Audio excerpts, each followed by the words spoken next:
You're listening to the I'm Busy Being Awesome podcast with Paula Engebretson, episode number 207. Hey there. Welcome back to the podcast. How are you? I so appreciate you tuning in today. I know your time is incredibly valuable. I know we're all super busy, and I do not take your time lightly. So thank you so much for being here. I appreciate you. Now, as you may know, about a month ago or so, I did a 3-day training on navigating overwhelm and moving into action with an ADHD brain. And the incredible interest that people had in this training and the remarkable turnout and engagement from everybody who attended, it was such a clear and powerful reminder to myself of how prominent this emotion of overwhelm is for all of us with ADHD brains, and how much it can really derail us when we don't have the proper supports in place. And I was really inspired to take the next couple of episodes to dive further into the topic of overwhelm for that exact reason. This is an emotion that we all know so very well.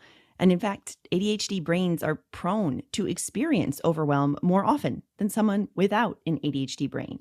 And this is an emotion that can really derail us when we don't have that proper support. So that's exactly what we're going to cover over the next 2 episodes. We're going to talk about what those supports can look like, and because I know so many of us learn better with specific examples, we're going to talk about examples of how we can put these supports into place so you can kind of imagine how you'd put it into place for yourself as well.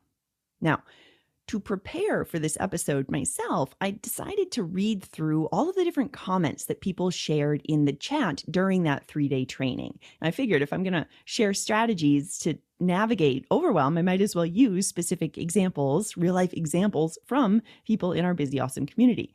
Because first of all, that allows me to answer the questions for the people who came to the training but maybe didn't raise their hand for coaching. But also, I think that when we hear these real life examples, it does a really good job of providing this important reminder that we're not alone.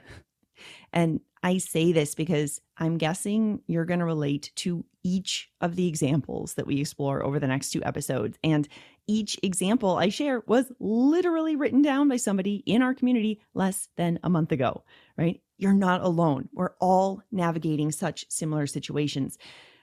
But we sometimes forget that. If you're anything like me, you know how easy it is to get down on yourself. It's so easy for the brain to slip into thinking that we're the only one who struggles with this kind of thing. We think that we're the only ones who can't seem to get our act together and can't seem to just navigate our emotions. We're thinking things like, well, what's wrong with me? Why can't I just deal with this? But I promise you, it's not just you. You're not alone. You're not the only not the only person dealing with this. Okay. So over the next 2 episodes, I'm going to share a handful of different examples, anonymous, of course, but these real life situations where people in our Busy Awesome community are navigating overwhelm, and how we might think about these situations to help us stop that spin and feel a little bit more grounded and create some clarity around the next steps to move us forward. Because for most of us, when we get into this overwhelmed spin cycle, we find ourselves stuck. We might totally freeze up, unable to do anything. And we're just kind of stuck spinning in our head, trying to make decisions. Or maybe we avoid the thing, right? Whatever it is that we're thinking about where we're really overwhelmed, we just avoid it entirely. We block it out of our mind. We scroll Instagram, we play video games, we buy stuff on Amazon we don't need, right? Or maybe we go into overdrive and we try and do all the things at once, often a whole lot of procrastinating things. But again, we never make any traction on that one thing at all. So what I want to do today and in our next episode is to help your brain see how implementing some very simple concepts and asking ourselves some powerful questions can really help us sidestep that spin and really get us taking action with greater ease. Sound good? Okay, so let's dive in. Now, when I think about getting stuck in overwhelm, I often notice, for both myself and my clients, that we tend to feel overwhelmed in two overarching scenarios. Now, there's others as well, I'm sure, but these are the two that tend to stand out the most prominent to me. And we're going to talk about one this week and one next week. So the first type of overwhelm where I tend to see us get stuck and spin, the one that we're going to explore today, tends to pop up when we are swamped with details. Okay. We find that we get really stuck in the weeds and we can't seem to decipher what's actually important. We're super focused, all of our energy on the minutia, and we have a hard time identifying what's actually important because, prioritization is much harder for those of us with ADHD brains.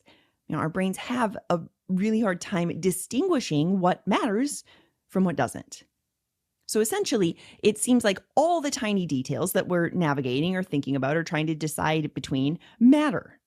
So we don't know what to do or where to start because everything seems important.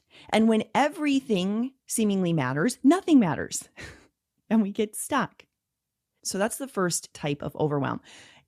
It's summarized perfectly, I think, with the phrase, you can't see the forest for the trees. Right? We have this difficulty in seeing the larger picture because we're so stuck in those tiny details, and we can't see the forest because we're so focused on each individual tree. Okay. Then on the other side, the other type of overwhelm that I see many of us navigate, and we're going to talk about this one next week, is when we are overwhelmed getting lost in the big picture. So this is when you might look at a long-term multi-step project or some major event like moving or getting a new job or planning a big trip, and the brain freezes up. The brain starts thinking something like, I have no idea where to start. I just don't know what to do. This is so big. It's going to be too much. And we may find in situations like this that we also feel pretty daunted, right? That project, it just seems too big and we freeze up. Or we might even feel discouraged or hopeless because we genuinely believe there's no way we could possibly get it all done. So oftentimes in these situations, the project is simply way too big to tackle all at once. And if you know the steps at all, they're super vague, right? We might not know the steps, period. But if we know some of the steps, they're probably super vague. So because it's really vague or we don't know any of the steps at all, we just don't start. And if you're familiar with this type of overwhelm and you've been here before, you may also notice this sense of frustration and annoyance sneak in as well. Your brain might start thinking things like, oh gosh, this always happens. Why can't I just take action? Why can't I just get started? It's not that hard. Again, I'm guessing you're familiar with at least one of these scenarios, and more than likely you're familiar with both.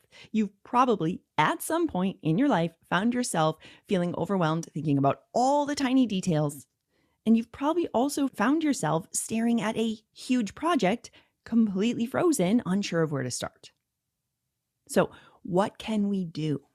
How can we handle these different situations? Well, let's talk about it through some specific examples within each of these two categories and learn how we can navigate the overwhelm and how we can create greater clarity for ourselves. As I mentioned, I chose examples directly from what people shared in the chat in my Overwhelm to Action training last month, and I've made them anonymous. And I've also tried to choose a variety of different topics so that we're touching on a lot of different situations. So as you listen to these examples, challenge your brain to think about how each one might apply to your life. Now, if on the surface, the situation doesn't seem to apply to you, for example, let's say I'm talking about somebody who has kids and they're feeling overwhelmed about something with kids and you don't have kids. Notice if your brain thinks, well, this doesn't really apply to me. If this is the case and your brain kind of wants to check out, challenge yourself to stay open and stay curious, because I promise you that when you look for the connection, when you look for that area where it's similar, you're going to find an important takeaway in the example for you and your unique situation as well. I promise you. Okay, so let's dive in today looking at examples from our first category of overwhelm that I mentioned, which is getting stuck in the weeds and really getting lost amidst all of the tiny little details. How can we zoom out and see the forest for the trees? How can we pull back and remind ourselves of what actually matters without getting distracted by all of that unnecessary noise? Okay. The first example that I picked, I think is just so incredibly relatable for my guess is every single person listening to this podcast at some point in their life. I mean, it's just so relatable. Again, maybe not the exact same situation, but some flavor of it. And it has to do with the topic of food and meals and meal prep. So this person shared that they're often lost in the weeds when it comes to planning and preparing meals for their family. So what they wrote is, mine is all about meal planning. I get so stuck in the weeds researching recipes. I try to save time by figuring out combinations of what I can make one night so I can use leftovers for something else another night. But that's so hard for me to figure out, especially because one of my kids has severe allergies and the other two are super picky, and I get totally stuck in the weeds with all of it. And honestly, I'm so crabby every night because I just can't figure it out. So, first of all, I told you this is so relatable, right? You may not have kids. You may not have kids with allergies. You may not have picky eaters, but I'm guessing you have spent more than enough time trying to figure out an efficient way to prepare meals. You have gone down the Pinterest rabbit hole looking for delicious and easy and healthy recipes that require less than 5 ingredients or are ready in 20 minutes or whatever, right? You've signed up for meal services, or maybe you've gone down the rabbit hole of comparing different meal services at times only to get completely overwhelmed by all the details there and shutting down without ever making a decision. I mean, seriously, we've all dealt with mealtime drama. We've all gotten stuck in the weeds at some point. So what can we do here? What can we do in a situation like this? Well, first of all, what we want to do is zoom out. We want to step back from all the details of all the recipes, all the Pinterest boards, all the allergy-friendly meal prep and mix and match options. And in this situation, what we want to do is ask ourselves, okay, what actually matters when it comes to feeding your family? What really matters here? So for this example that we're looking at, maybe what actually matters when we get down to it are 3 things. First of all, this person feeds their family, right? Second of all, they don't cook with any of the food allergens. And third of all, they have at least one thing that each person will eat on the table. That's what they decide matters, those 3 things. Do you see how we went from making all the decisions about all the recipes and all the approaches and all the cookbooks and everything in the entire World Wide Web, and then we zoomed out to 3 important things. The family gets food. They don't cook with the allergens. Everybody has at least one thing they'll eat. So now that we know that, we can ask ourselves, okay, if I need to achieve these 3 criteria, if this is what I want to do, what's an easy way that I could make that happen? Now, you've probably heard me ask that question at different times on the podcast before, right? I love this question so much. How can I make this easy? How can I simplify the process? How can I reduce the need to make unnecessary decisions so often? And as a side note, wherever you're stuck in the weeds right now in your life, I encourage you to ask yourself these same questions. What matters most? And how can I make it easy? So in this example, with the parent who has the 3 kids, maybe easy looks like finding 10 to 12 simple meals that fit that criteria of no food allergens and everyone likes at least one thing. And then we put those 10 to 12 meals on rotation every 2 weeks because that leaves, a couple of days for leftovers, eating out, cereal for dinner, whatever. When we pull back and we get ourselves out of the weeds and we drop all of the unnecessary rules that we have to choose recipes that use leftovers from one meal and incorporate them into next night's meal, or we need new menu items at least once a week, or whatever other rules we have for ourselves, right? When we pull back and release those and we instead focus on what actually matters, we reduce the overwhelm so much. So again, in this specific example, the family gets fed, we don't cook with allergens, everybody has something they'll eat. and we have 10 to 12 recipes on rotation, so we don't have to make unnecessary decisions every single night. Instead, we have that meal rotation, and it's one that works. And should we want to play around with a new recipe every once in a while? Great, we can, but only because we want to. Only because we don't have as much overwhelm thinking about meals anymore, because we know we have something reliable that works. Okay. The other example I want to look at when it comes to getting stuck in the weeds focuses on a combination of both getting lost in all of those options and all the decision making, and also that sneaky obstacle that so many of us know so very well, known as perfectionism. So in this example, the person shared that they were creating invitations for a family member's birthday party, and they got stuck in the weeds choosing what font to use. And they were stuck choosing that font for something like 45 minutes.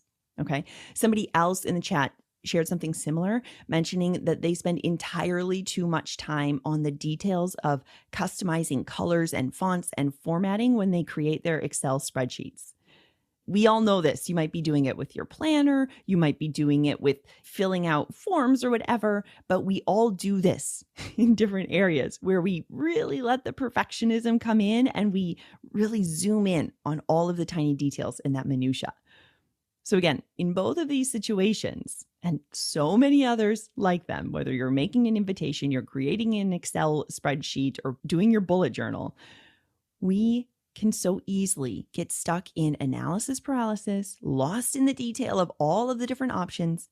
Plus, our perfectionist brains sneak in saying, well, I just want to make sure I choose the right option or the best colors. I just want to make sure it looks good.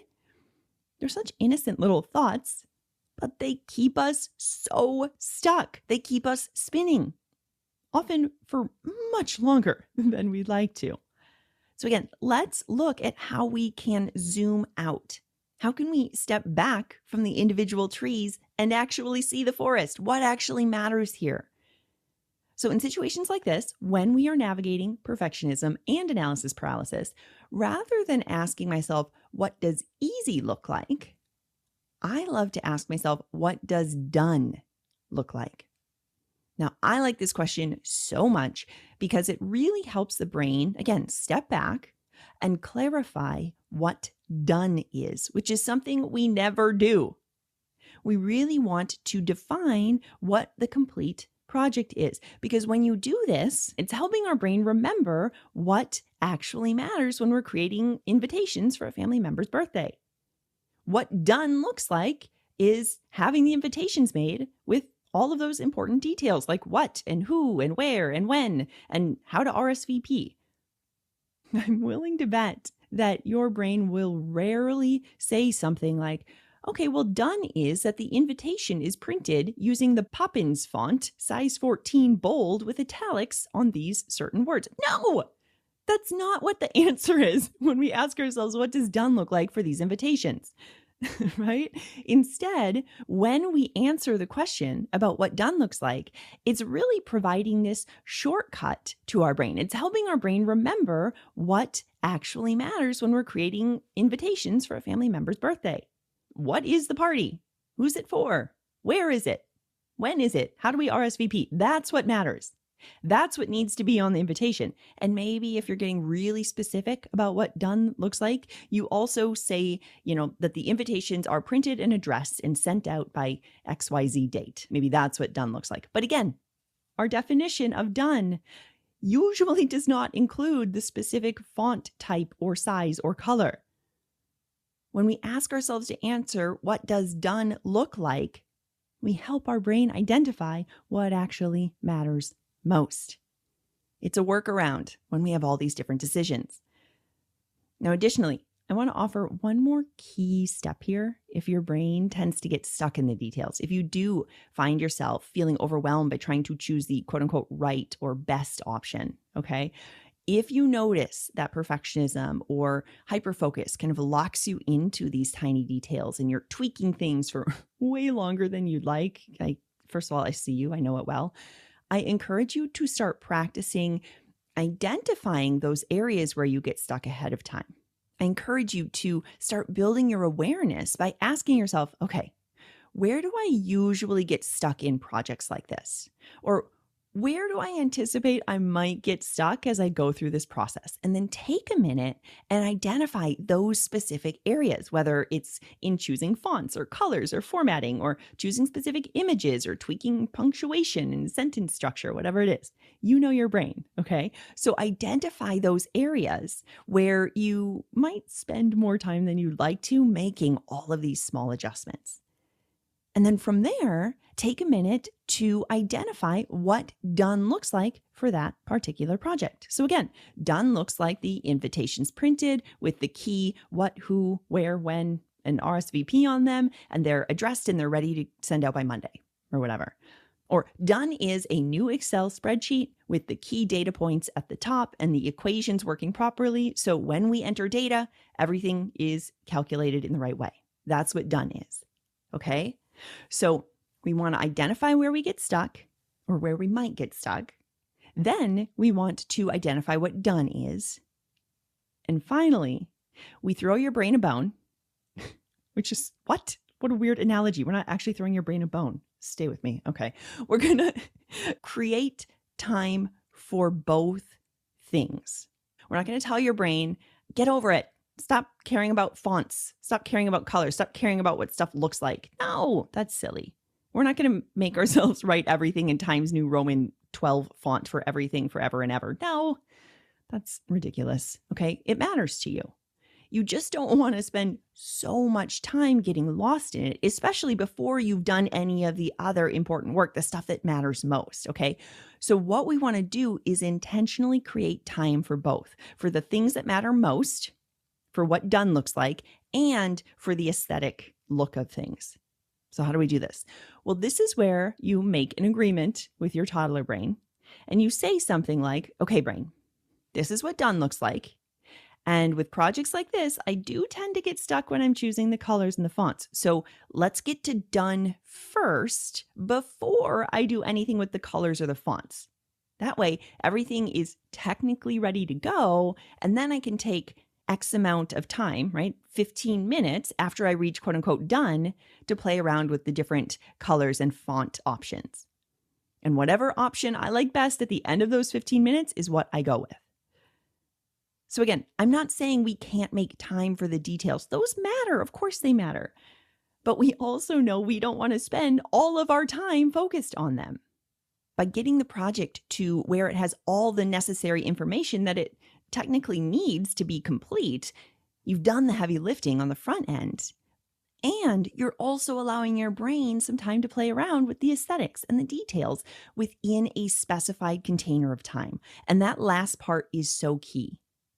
Again, you're working within a specific container of time that you have chosen intentionally, rather than accidentally slipping into hyperfocus and unintentionally spending 3 hours on something when you only wanted to spend 1. In fact, as I share these steps, I'm reminded that I followed these exact steps when I created that mid-year review workbook that went along with last week's episode. So I know for myself, any kind of design work like that is dangerous territory. I can easily get lost down the rabbit hole in no time. So again, I identified what done looked like, which for me was a downloadable PDF with an introduction and some instructions on how to use the workbook and then the reflection questions. And I wanted it to be on a landing page so that people could easily download it from the website. Okay. Then I reminded myself that I would likely feel very tempted to get lost in all the options of colors and photos. Okay, these are usually the traps for me. So I decided to get the workbook to quote unquote done. So it contained all that important information within the document. And then I set a timer for myself for 20 minutes to play around with choosing the different pictures and colors and formatting the workbook so it looked aesthetically pleasing. And because I know my brain well, I also gave myself a warning alarm to go off at 15 minutes. So that way, when the first timer went off, I knew I had 5 more minutes to kind of wrap things up and make my final decisions. Okay. So as a quick recap, for when you find yourself stuck in the weeds and you're having a hard time seeing the forest for the trees, what we want to do is zoom out. We want to pull back and look at the big picture. And this week, I invite you to practice what we've talked about today. When you notice yourself spinning in all of those details, trying to make decisions between all of the little things, ask yourself, but hold on, what actually matters here? What is most important? And what does done look like? Next, identify those areas where you often get stuck in the details and intentionally carve out time for them after you reach your definition of done. By stepping back to see the trees, to focus on the big picture, you're helping your brain create clarity, prioritize what's essential, and most importantly, move through that overwhelm and into action on the things that matter the most to you. And next week, make sure you come back for part 2, which is all about navigating our feelings of overwhelm when we're completely stuck in the big picture. We're talking about how to move forward when we're totally overwhelmed because we have no idea where to start, or we're questioning how on earth we could possibly get it all done on time. If you ever find yourself thinking something like, oh, I know I need to get started, but I just can't seem to do it. It's also overwhelming. If your brain ever offers thoughts like this, make sure, first of all, that you are subscribed and following this podcast so that you can tune into next week's and learn the next set of tools for navigating overwhelm in episode 208. And for this week, I would love for you to pop over to Instagram. I am at I'm Busy Being Awesome, and let me know how it's going. Where did you find yourself stuck in the weeds? And what was actually most important in the end when you zoomed out? I cannot wait to hear about it. All right, my friends, that's going to do it for us this week. And if you're enjoying the podcast or you're finding it helpful in working with your ADHD brain, would you be a rock star and leave a review? You can head to the link in the show notes and you'll see step-by-step instructions right there to guide you through it. It'll only take a minute, and by doing so, you help get these strategies to even more people, and I really appreciate it. Also, have you grabbed the podcast roadmap yet? It has the most popular episodes all detailed for you so you can get yourself up to speed and ready to work with your ADHD brain. You can grab it now through the show notes or head to I'mBusyBeingAwesome.com/map. Until next time, keep being awesome. I'll talk with you soon.